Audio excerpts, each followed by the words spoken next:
time you walk into the room, got me feeling crazy, shot my heart boom boom.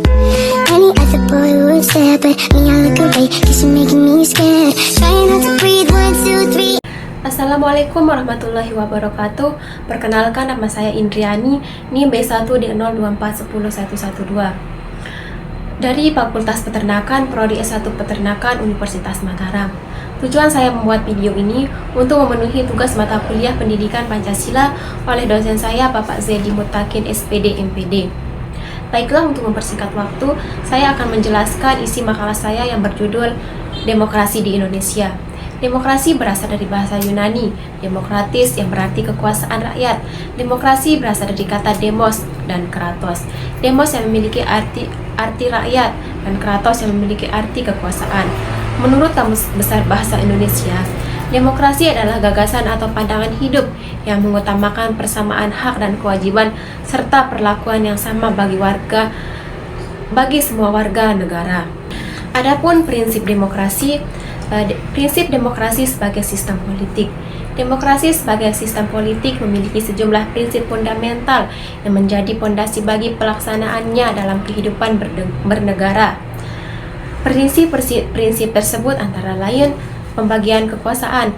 Kekuasaan negara dibagi menjadi 3 lembaga utama, yaitu kekuasaan legislatif, pembuatan undang-undang, eksekutif, pelaksanaan pemerintahan, dan yudikatif, pengadilan atau peradilan. Pembagian ini bertujuan untuk mencegah terjadinya kekuasaan absolut dan menciptakan sistem check and balance. Pemerintahan konstitusional. Segala bentuk pemerintahan dijalankan berdasarkan konstitusi atau undang-undang dasar yang menjadi pedoman hukum tertinggi dalam suatu negara. Sistem multipartai. Terdapat lebih dari satu partai politik yang dapat berkompetisi secara sehat dan bebas serta mampu menjalankan fungsinya sebagai sarana partisipasi politik rakyat. Perlindungan terhadap hak asasi manusia. Negara menjamin perlindungan dan penghormatan terhadap hak-hak dasar warga negara, seperti atas kebebasan berpendapat, hak beragama, dan hak untuk hidup layak. Pengawasan terhadap administrasi negara.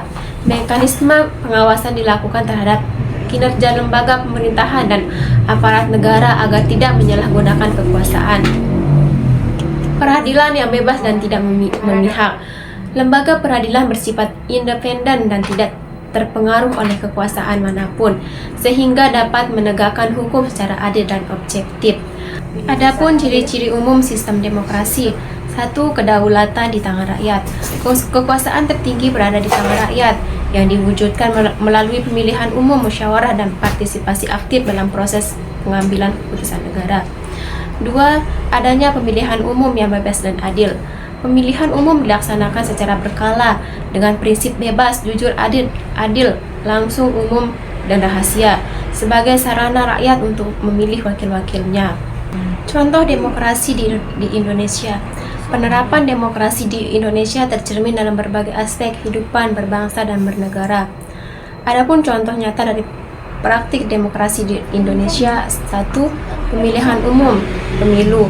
Pemilu diselenggarakan secara berkala untuk memilih presiden dan wakil presiden, anggota DPR, DPD, serta DPRD. Proses ini merupakan bentuk konkret dari kedaulatan rakyat, di mana setiap warga negara memiliki hak suara untuk menentukan arah kepemimpinan dan kebijakan negara. 2. Pemilihan kepala daerah pilkada. Pemilihan langsung gubernur, bupati, dan wakil kota rakyat adalah salah satu bentuk demokrasi di tingkat lokal. Pilkada memberikan kesempatan kepada masyarakat untuk memilih pemimpin daerah secara langsung, umum, bebas, rahasia, jujur, dan adil. 3.